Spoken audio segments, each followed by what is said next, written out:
Hey, thanks for clicking on the video. So there's not too many of these on YouTube, so I said I would do one.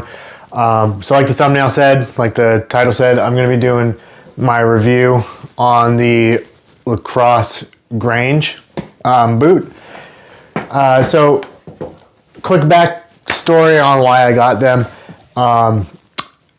Historically, for small game, upland birds, things along that line, I had just used normal boots. So I used like the style of like mid ankle support, high ankle support, however you want to call them, water resistant boot. And these were good, you know, they've got good traction and all that stuff. But the problem would be that this doesn't cover much of your foot. And while they are water resistant, they're not waterproof.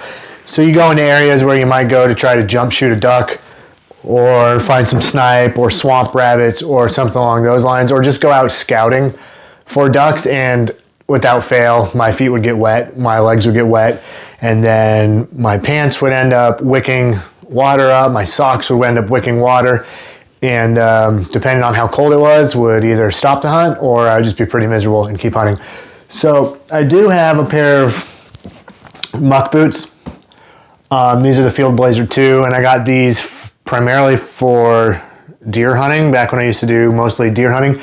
And they're not bad, however, they're kind of clunky. They're not the most comfortable boot to walk around in all day. And then compared to the LaCrosse, while that might not look like a much, but I don't know, 4.5 inches more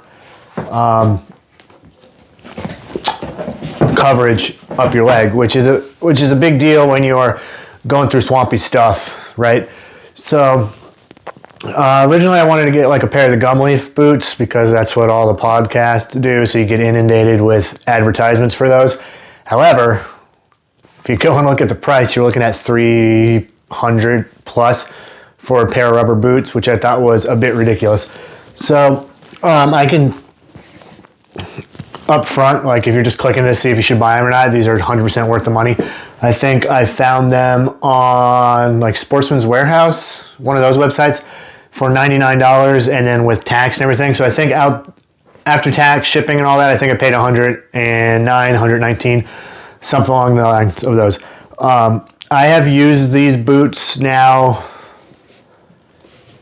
I think it would be safe to say going on 4 to 6 months. So I've used them for everything from deer hunting to jump shooting ducks to scouting to walking and training my dog. I used these for every hunt I did in New Hampshire. I use these for every pheasant hunt I've done this year. I actually found myself picking these boots and putting them on over any other pair of shoe that I had for hunting. So, you know, there may be a concern that without laces, that they're not going to fit you very well, and they're going to be uncomfortable, and they're not going to be good to walk around in all day. I would beg to differ.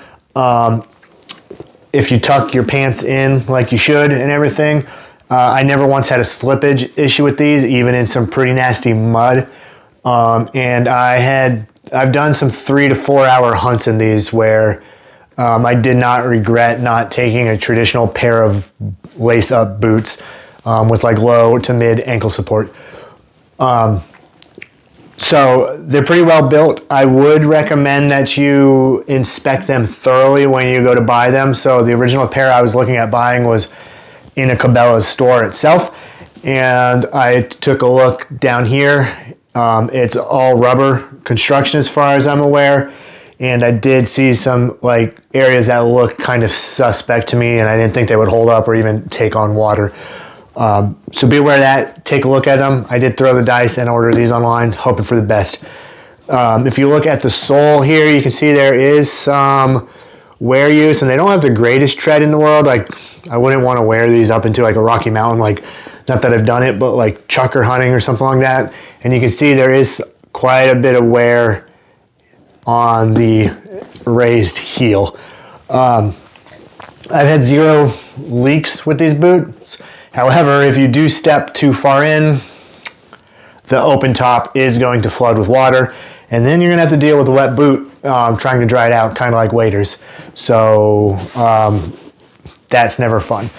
So a quality pair of boots, they are not made in the United States, nor are they made in Canada.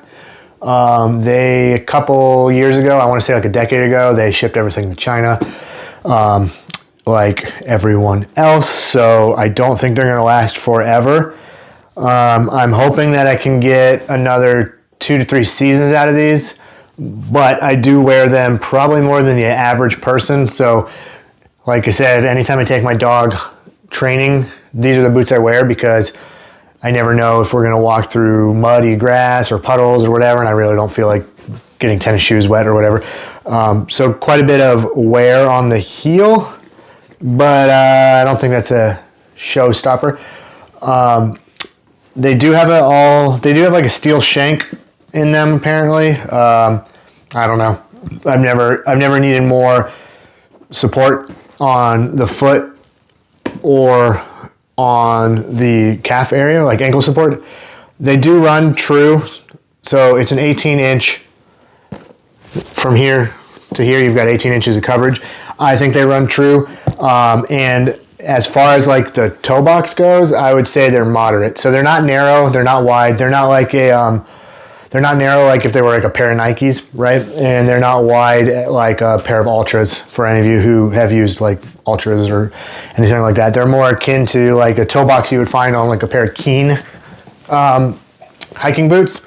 So if you're in the market for a rubber boot, for whatever reason you need a rubber boot, but probably for ducks and upland game, just buy these. Save yourself the time. You can find them anywhere. They're cheap. I do think the muck boots you can find cheaper. However, they're considerably more heavy.